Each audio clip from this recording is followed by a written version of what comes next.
साथियों नमस्कार। आज एक गंभीर विषय पर चर्चा करने के लिए आप सभी के बीच आया हूं। सबसे पहले तो पहलगांव में हुए इस आतंकी हमले की परिवारों के जिनके साथ ये घटना हुई उनके प्रति पूरी संवेदनाएं व्यक्त करता हूं और कुछ सवाल अपने उन देशवासियों से करना चाहता हूं। मैं लगातार 2-3 दिन से ये देख रहा हूं कि जितना सक्षम हो सकते हैं हमारे देश के प्रधानमंत्री, गृह मंत्री, रक्षा मंत्री और हमारी जिन जिन राज्यों से जहां के लोग इस आतंकी हमले का शिकार हुए हैं वहां की सरकारें सभी लोग परिवारों के साथ खड़ी हुई हैं। लेकिन सोशल मीडिया पर मैं लगातार देख रहा हूं कि कुछ ऐसे अराजक तत्व जिनको आज हमारे देश के साथ खड़ा होना चाहिए, देश के प्रधानमंत्री और गृह मंत्री के साथ खड़े होने चाहिए, वो आज उनसे इस तरीके से सवाल कर रहे हैं, इस तरीके से बात पूछ रहे हैं कि एक अचंभा होता है देखकर।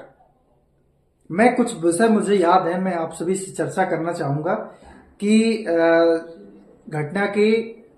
जैसे ही घटना हुई उसके 2 घंटे बाद माननीय गृह मंत्री जी दिल्ली से सीधे जम्मू कश्मीर के लिए रवाना हो गए थे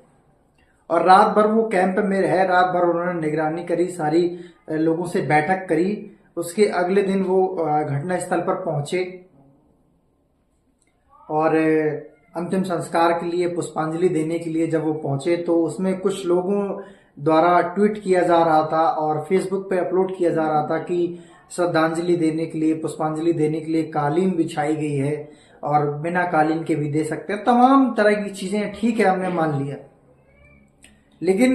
देश के गृह मंत्री हैं, कुछ प्रोटोकॉल होता है, कुछ व्यवस्थाएं होती हैं उनकी अपनी, उस हिसाब से उनको ये व्यवस्था दी गई और ये एक प्रोटोकॉल है, महज एक प्रोटोकॉल है, इसके अलावा और कुछ नहीं।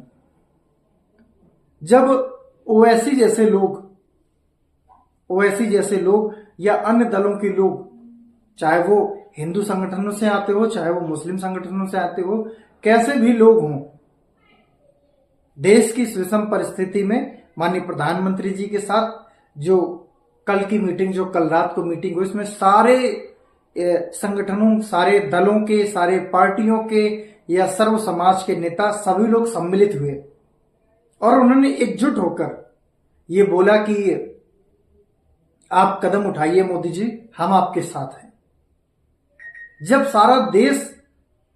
इस विषम परिस्थिति में एक साथ होने का, अपनी मजबूती, अपनी एकता दिखाने के लिए मिसाल बन रहा है, उस समय कुछ हमारे भाई लोग सोशल मीडिया